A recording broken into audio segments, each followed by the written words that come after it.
प्यारे बच्चों, आज हम आपके भूगोल का जो दूसरा पाठ पढ़ रहे हैं, भूमि, मृदा, जल, प्राकृतिक वनस्पति और वन्य जीवन संसाधन। इसमें हम भूमि, मृदा और जल के बारे में पढ़ चुके हैं। आज हम प्राकृतिक वनस्पति और वन्य जीवन के बारे में अध्ययन करेंगे। ठीक है बच्चों, जो प्राकृतिक वनस्पति होती है उसके बारे में थोड़ा सा मैं तुम्हें बताती हूँ। प्राकृतिक वनस्पति ऐसी वनस्पति होती है जिसको उगाने में मनुष्य का कोई हाथ नहीं होता है, यानी जो स्वयं प्रकृति के द्वारा उग जाती है उसको हम प्राकृतिक वनस्पति कहते हैं। और वन्य जीवन में जो हमारे पशु हैं वो उसमें सम्मिलित किए जाते हैं।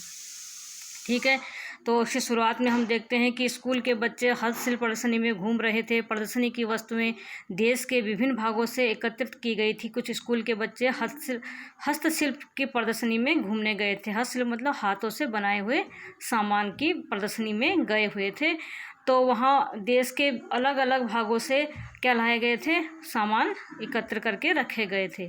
तो मोना ने एक थैला हाथ में उठाया और उत्साह से कहा, यह बहुत सुंदर हैंडबैग है। तो उनकी अध्यापिका ने उन्हें बताया कि यह जूट से बना हुआ है, और अध्यापिका उन्हें बेंत और बांस की बनी वस्तुओं के बारे में भी बताती है, जैसे टोकरियाँ, दीप, छत्र और कुर्सियों को देखने के लिए कहती हैं। और यह जो बांस है, बेंत है, ये भारत के पूर्वी और उत्तरी पूर्वी आर्द्र प्रदेशों में प्रचुर मात्रा में पैदा किया जाता है। ये एक प्रकार का पौधा होता है। और जेसी नाम की लड़की इस रेशमी स्कार्फ को देखकर बहुत खुश होती है, बोलती बड़ी सुंदर स्कार्फ है। तो अध्यापिका उन्हें बताती है कि जो रेशम है, जो रेशमी वस्त्र हम पहनते हैं वो हमें रेशम के कीड़ों से प्राप्त होता है, और जो ये रेशम के कीड़े हैं उनको शहतूत के पेड़ों में पाला जाता है, फिर उनसे रेशम निकाला जाता है। तो इस तरह जो बच्चे हैं वो समझ गए कि पौधे हमारे जीवन में क्या करते हैं, बहुत ही उपयोगी स्थान रखते हैं, और उनसे हमें बहुत सारी उपयोगी चीज़ें प्राप्त होती है। ठीक है, प्राकृतिक वनस्पति और वन्य जीवन केवल स्थलमंडल, जलमंडल और वायुमंडल के बीच जुड़े एक संकरित क्षेत्र में ही पाए जाते हैं, जिसे हम जैव मंडल कहते हैं। तो जो हमारा प्राकृतिक वनस्पति है और वन्य जीवन है वो जैव मंडल स्थान में विकसित होता है। तो जैव मंडल जो है वो कैसे बनता है, उसमें स्थल मंडल यानी पृथ्वी का जो है स्थलीय भाग, महाद्वीपीय वाला जो भाग है उसमें सम्मिलित किया जाता है। और जलमंडल बच्चों आप जानते ही होंगे, जलमंडल में पृथ्वी का जो जलीय भाग है, महासागर है, नदियां हैं, झील हैं, तालाब हैं, उसमें उसको सम्मिलित किया जाता है। वायुमंडल में पृथ्वी के जो चारों ओर गैसीय आवरण जो बना हुआ है वो हमारा वायुमंडल कहलाता है, जिसमें विभिन्न प्रकार की गैसें हैं जो पृथ्वी पे जीवन के विकास करने के लिए ज़रूरी होती है। तो इन तीनों के मिलन से जो एक क्षेत्र बनता है वो क्षेत्र क्या कहलाता है, जैव मंडल कहलाता है। और उस जैव मंडल में ही हमारी प्राकृतिक वनस्पति और वन्य जीवन का विकास होता है। तो जैव मंडल में सभी जीवित जातियाँ क्या करती हैं, एक दूसरे पे परस्पर निर्भर होकर रहती हैं। तो इस जीवन आधारित तंत्र को हम क्या कहते हैं, पारितंत्र कहते हैं। यानी एक पौधा है वो जीवों पर निर्भर करता है, जीव क्या होते हैं, पौधों पे परस्पर निर्भर करते हैं। दोनों एक दूसरे पर निर्भर हैं, एक दूसरे के बिना दोनों का कोई अस्तित्व नहीं है। तो वनस्पति और वन्य जीव क्या है, हमारे लिए बहुत बहुमूल्य हैं, जिनका कोई मूल्य नहीं लगाया जा सकता। जैसे पौधे हैं तो पौधों से हमें इमारती लकड़ी मिलती है, लकड़ी से हम मकान बनाते हैं, और वो प्राणियों को आश्रय देते हैं। हमारे मकान जो पौधे हैं हमारे लिए ऑक्सीजन उत्पन्न करते हैं, और उस ऑक्सीजन से हम सांस लेते हैं। ठीक है, फसलों को उगाने के लिए आवश्यक मृदा की सुरक्षा भी क्या करते हैं, पौधे करते हैं। अगर पौधे ना हो तो मिट्टी कटकर बह जाएगी। भूमिगत जल का संग्रह में भी पौधे हमारी सहायता करते हैं। पौधों से हमें फल, लैक्टस, तारपीन का तेल, गोंद, औषधीय पौधे और कागज़ मिलते हैं, और जो कागज़ है वो हमारे अध्ययन के लिए बहुत आवश्यक हैं। इसके साथ ही साथ बच्चों पौधों के असंख्य उपयोग हैं, जिनमें से बहुत सारे उपयोग आप स्वयं करते होंगे और हम उनके मूल्य को समझते भी नहीं हैं।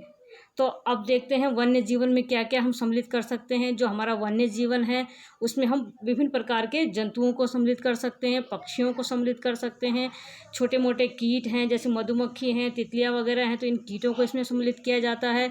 और जलीय जीव मतलब जल में रहने वाले जो जीव हैं उनको वन्य जीवन के अंतर्गत हम सम्मिलित कर सकते हैं। तो वन्य जीवन से हमें क्या लाभ होता है बच्चों, तो उनसे हमें दूध, मांस, खाल और ऊन की प्राप्ति होती है। जैसे कीट है, मधुमक्खी है, वो हमें शहद देती है, फूलों के परागण में मदद करती है, जिससे फल प्राप्त होते हैं, फसलें बनती हैं। ठीक है। और चिड़िया है, अपने भोजन के लिए कीटों पर निर्भर करती है, और चिड़िया अगर कीटों को ना खाए तो ये कीट हमारी फसलों को नष्ट कर देंगे। गिद्ध और कौवे जैसे जो जीव जंतु हैं वो क्या करते हैं, मृत जीव जंतुओं को खाने का काम करते हैं, और वायु को, हमारे पर्यावरण को शुद्ध करते हैं। तो अगर गिद्ध मृत जीव जंतुओं को ना खाए तो उससे क्या हो जाएगा, वायु में प्रदूषण फैल जाएगा, प्रदूषित हो जाएंगी। ठीक है बच्चों, मगर कुछ कारणों से जैसे हम अपने जो जीव जंतु हैं उन पे कई दवाइयों का प्रयोग कर रहे हैं, और उनको खा के जो मृत जीव जंतु हैं उनसे जो गिद्ध उनको खाते हैं उनके किडनियाँ खराब हो रही हैं। इसलिए अपने पशुओं पे इन प्रकार कुछ औषधियाँ हैं उन पे, जिसको मैं आपको दिखाऊंगी पशुओं के उपचार के लिए, जैसे डिक्लोफेनिक, एस्प्रिन या आइब्रोफिन जैसे पीड़ानाशी का प्रयोग किया जाता है। और जो उनके मरने के बाद जो गिद्ध उनको खाते हैं तो उनसे गिद्धों की किडनी खराब हो रही है, जिसके कारण जो गिद्ध है वो बहुत बड़ी संख्या में मारे जा रहे हैं। तो वर्तमान में हमें गिद्ध देखने को नहीं मिल रहे हैं। अगर गिद्ध नहीं होंगे तो हमारा पर्यावरण का संतुलन बिगड़ जाएगा। तो हमारे पर्यावरण में चाहे छोटा प्राणी है चाहे बड़ा प्राणी है, सभी का क्या है, अपना महत्व है। परितंत्र का संतुलन तभी बना रहेगा जब सभी प्राणी उपलब्ध होंगे और अपने अपने कार्य को सुचारू रूप से करेंगे। ठीक है, अब हमारा नेक्स्ट टॉपिक में आते हैं, प्राकृतिक वनस्पति का वितरण। तो प्राकृतिक वनस्पति किस प्रकार वितरित है पूरे पृथ्वी पे, तो हम देखते हैं जो वनस्पति की वृद्धि है वो किस पे निर्भर करती है, तापमान और आर्द्रता पे। जहाँ पे जैसा तापमान होगा, जितनी अधिक आर्द्रता होगी, जल की मात्रा जितनी अधिक होगी, नमी जितनी अधिक होगी, उस हिसाब से वनस्पतियाँ क्या करेंगी, फलेंगी, फूलेंगी। ठीक है, तो विश्व की वनस्पतियों को 4 वर्गों में हम बांट सकते हैं। जैसे वन है, ठीक है, दूसरे प्रकार की वनस्पति हो जाएगी प्राकृतिक वनस्पति घास स्थल, तीसरे प्रकार की हो जाएगी गुल्म और टुंड्रा प्रकार की वनस्पति। आइए इनका विस्तृत से अध्ययन करते हैं। तो भारी वर्षा वाले जो क्षेत्र हैं वहाँ पे क्या होते हैं, विशाल वृक्ष उगते हैं। ठीक है, और मतलब सघन वन क्षेत्र पाए जाते हैं जहाँ पे क्या होती है, भारी वर्षा होती है। तो जैसे जैसे आर्द्रता कम होती जाती है या बारिश की मात्रा कम होती जाती है जिन क्षेत्रों में, वहाँ पे क्या होते हैं, कम सघन वन हमको देखने को मिलते हैं। ठीक है, और जैसे अब सामान्य वर्षा वाले जो क्षेत्र हैं जहाँ पे ना तो अधिक ना तो कम यानी सामान्य वर्षा होती है, वहाँ पे छोटे आकार के वृक्ष और घास उगती है। ठीक है, तो सामान्य वर्षा वाले क्षेत्रों में घास स्थलों का निर्माण हुआ है। तो हमने पिछली कक्षा में भी पढ़ा था, विश्व के बड़े बड़े घास स्थलों के बारे में पढ़ा था। स्टेपीज है, प्रेरीज है, सवाना के घास के मैदान हैं। ठीक है, भारत में भी बहुत से घास के मैदान हैं, जैसे हमारे उत्तराखंड में जो बुग्याल घास का मैदान है। ठीक है, तो सामान्य वर्षा वाले क्षेत्रों में घास स्थलों का निर्माण होता है, और कम वर्षा वाले क्षेत्रों में जो होते हैं वहाँ मतलब बारिश की कमी के कारण वहाँ क्या होती हैं, कंटीली झाड़ियाँ और गुल्म उगते हैं। तो इस प्रकार के जो पौधे होते हैं इनकी जड़ें बहुत गहरी होती हैं, और इनमें से वाष्पीकरण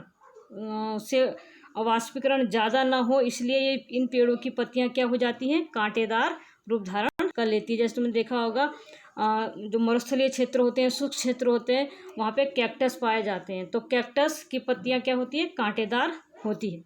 ठीक है, अगले प्रकार का जो प्राकृतिक वनस्पति है वो है शीत ध्रुवीय प्रदेशों में टुंड्रा वनस्पति पाई जाती है। तो शीत ध्रुवीय प्रदेशों में चारों तरफ बर्फ ही बर्फ होती है। यहाँ पे वनस्पति के नाम पे मांस और लाइकेन ही पाए जाते हैं। तो पिछली 2 शताब्दियों में विश्व में जितने लोग थे इस समय उनसे कहीं अधिक जनसंख्या बढ़ चुकी है। तो बढ़ती जनसंख्या के कारण क्या हो गया है, उनका बढ़ती जनसंख्या का भरण पोषण करने के लिए, फसलों को उगाने के लिए, उनके रहने के लिए बहुत सारे वृक्षों को काटा जा रहा है, जिसके कारण जो विश्व है उसका वनों का आवरण क्या होते जा रहा है, तेजी से समाप्त होते जा रहा है। तो हमें इस वनों के आवरण को, हमें अपने प्राकृतिक वनस्पति जैसे बहुमूल्य संसाधन को संरक्षण करने की बहुत महत्वपूर्ण आवश्यकता आज के समय में पैदा हो गई है। अगर ये वनस्पतियां नष्ट हो जाएंगी तो इनके साथ मनुष्य भी क्या हो जाएगा, समाप्त हो जाएगा। तो हम देखते हैं प्राकृतिक वनस्पति और वन्य जीव का हम किस प्रकार संरक्षण कर सकते हैं। जैसे बच्चों तुमको पता ही है, वन हमारे लिए क्या होती है, एक संपदा के रूप में कार्य करती है। वनों से हमें बहुत सारी चीज़ें प्राप्त होती हैं। पौधे जीव जंतुओं को आश्रय प्रदान करते हैं, पारितंत्र को ये सुरक्षित रखते हैं। मगर जलवायु में परिवर्तन और मानवीय हस्तक्षेप के कारण पौधे और जंतुओं का प्राकृतिक आवास नष्ट हो रहा है। बहुत सारी जातियां असुरक्षित हो गई हैं और कुछ वन्य जातियां ऐसी हैं जो लुप्त होने के कगार पर आ गई, मतलब जो समाप्त होने के कगार पे आ गई है। ठीक है, इनके समाप्त होने के पीछे कई कारण हैं। जैसे बच्चों देखते हैं, वन उन्मूलन, यानी मनुष्य ने क्या कर दिया है, वनों का विनाश कर दिया। अपने फायदे के लिए वनों को काटा जा रहा है। मृदा अपरदन, वन काटने से क्या हो गई है, मिट्टी कटकर बहने लगी है। मनुष्य बहुत सारे निर्माण कार्य कर रहा है, जंगलों को काट के बहुत सारे मानव बस्तियां बसाई जा रही है। तो उन निर्माण कार्यों के कारण भी प्राकृतिक वनस्पति और वन्य जीवों को क्या पहुंचा है, नुकसान पहुंचा है। ठीक है, तुमने देखा होगा आजकल जंगली जीव बस्तियों में घुस आते हैं, तो उसके पीछे यही कारण है, क्योंकि जंगली जीवन का जो जीव है उनका आवास हमने नष्ट कर दिया है, इसलिए अब वो हमारे जीवन पे हस्तक्षेप दे रहे हैं। ठीक है, अब है जैसे दावानल। वो दावानल का मतलब होता है वनों में लगने वाली आग। बच्चों, आप प्रतिवर्ष देखते होंगे आपके आसपास वनों पे प्रत्येक साल क्या होती है, गर्मियों की शुरुआत होते ही आग लग जाती है। तो ये आग कई बार प्राकृतिक कारणों से भी लगती है और कई बार मानवीय कारणों से भी लगती है। तो इस आग के कारण क्या होती है, हमारी प्राकृतिक वनस्पति नष्ट हो रही है, वन्य जीवों को भी इससे नुकसान पहुंच रहा है। ठीक है, उसके साथ साथ भूस्खलन। तो ये कुछ प्राकृतिक और मानवीय कारक हैं जो मिलकर हमारे क्या कर रहे हैं, प्राकृतिक संसाधनों को क्या कर रहे हैं, समाप्त करने की ओर बढ़ रहे हैं। तो इसकी मुख्य चिंताओं में से एक चिंता यह है कि आजकल अनाधिकार शिकार करने वालों की संख्या बढ़ गई है, जिसके कारण कुछ खास प्रजातियों में तेजी से कमी आई है। जैसे वन जो पशु हैं उनका शिकार क्यों किया जाता है, पशुओं की खाल के लिए, चमड़े के लिए, उनके नाखून के लिए, दांत और पंखों जो पंख होते हैं और उनके सींगों का एकत्रीकरण करके और उनके बहुत महंगे दामों में उनका व्यापार किया जाता है। ठीक है, तो कुछ लोग इस प्रकार के गैर कानूनी कार्य में लिप्त हैं, जिससे क्या हो रही है, हमारे वन्य जीवों को नुकसान पहुंच रहा है। इनमें से कुछ जंतु हैं जैसे चीता, शेर, हाथी, ब्लैक बक, मगरमच्छ, दरियाई घोड़ा, हिम तेंदुआ, शुतुरमुर्ग और मोर हैं। तो ये जातियां क्या है, संकट में हैं। इनका बहुत बड़े मात्रा में क्या किया जा रहा है, शिकार किया जा रहा है। तो इनका संरक्षण किया जाना बहुत जरूरी है। तो इसी संरक्षण के लिए सरकार के द्वारा कई कार्यक्रम चलाए गए हैं। तो इसी के तहत राष्ट्रीय उद्यान, ठीक है, जैसे पार्कों की स्थापना की गई है। जैसे आपने सुना होगा कॉर्बेट जो पार्क है बाघों के संरक्षण के लिए शुरू किया गया था। काजीरंगा का जो उद्यान, राष्ट्रीय उद्यान है, वो हाथियों के संरक्षण के लिए शुरू किया गया। वहाँ आपको हाथी की प्रजाति को संरक्षित करने के लिए वहाँ पे मनुष्य का जाना क्या है, मना है। ठीक है, तो वहाँ पे जो जीव है उसको एक प्राकृतिक पर्यावरण प्रदान किया जाता है कि वो अपने प्राकृतिक रूप से वहाँ पे अपना विकास कर सके। तो इसके लिए इन राष्ट्रीय उद्यानों का विकास किया गया है। जैसे गिर है, गिर के लिए जो शेर है, शेर की प्रजाति को बचाने के लिए गुजरात के गिर जंगलों का विकास किया गया है। ठीक है, तो राष्ट्रीय उद्यान है, वन्य जीव अभ्यारण्य बनाए गए हैं जहाँ पे पशु पक्षी क्या कर सकते हैं, स्वतंत्र रूप से मानवीय हस्तक्षेप के बगैर रह सकते हैं। जैव मंडल नीचे बनाए गए हैं। ठीक है, तो ये सब हमारी प्राकृतिक वनस्पति और वन्य जीवन को सुरक्षित रखने के लिए इनको बनाया गया है। साथ ही साथ संकरी घाटियाँ हैं, झील हैं, आर्द्र भूमि के संरक्षण के को बचाना भी बहुत ज़्यादा आवश्यक है। बच्चों, ये चित्र आपको दिख रहे होंगे, ये आग से द्वारा हुए नुकसान के बारे में तुमको यहाँ पे कुछ समाचार पत्रों की क्या है, कटिंग वगैरह इसमें दिखाई गई है। ठीक है बच्चों, तो यदि हम प्रजातियों की सापेक्ष संख्या को भंग न किया जाए तो पर्यावरण में संतुलन बना रहेगा। यानी प्रकृति ने जितने जीव जंतु अगर बनाए हैं, अगर हम उनको नष्ट ना करें, ठीक है, उनका शिकार ना करें, पेड़ पौधों को काटे ना, तो उससे हमारा पर्यावरण का संतुलन बना रहेगा। क्योंकि पर्यावरण ने अपना संतुलन स्वयं ही बनाया हुआ है।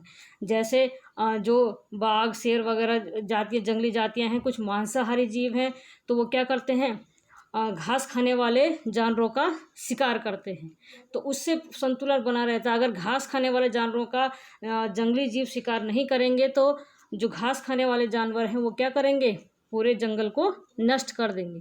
तो इस प्रकार उनकी संख्या पे नियंत्रण करने के लिए जो मांसाहारी जीव हैं वो उनका शिकार करते हैं। तो ये प्रकृति ने स्वयं ही क्या कर रखा है, अपना संतुलन बना रखा है। मगर मनुष्य ने अपने क्रियाकलाप से अनेक प्रजातियों के आवासों को क्या कर दिया है, ख़त्म कर दिया है, उनके आवास में उथल पुथल कर दी है।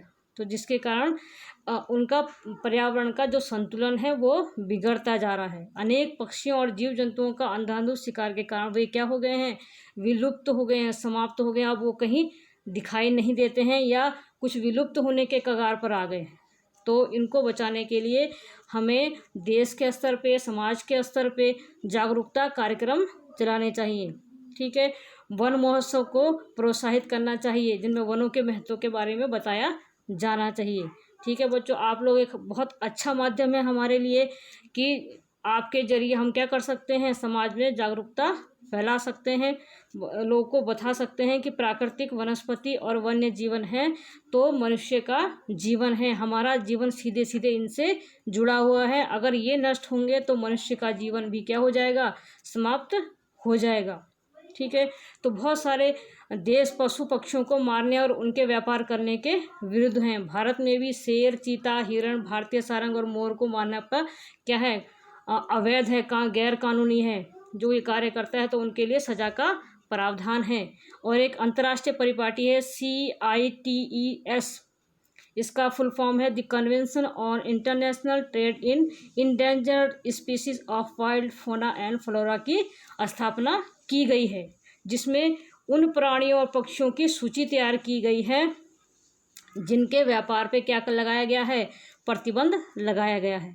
पौधों और प्राणियों का संरक्षण प्रत्येक नागरिक का क्या होना चाहिए, कर्तव्य होना चाहिए। क्योंकि अगर पौधे हैं तभी क्या है, पौधों के कारण ही मनुष्य का जीवन चल सकता है। अगर पौधे नहीं हैं तो मनुष्य का जीवन भी क्या हो जाएगा।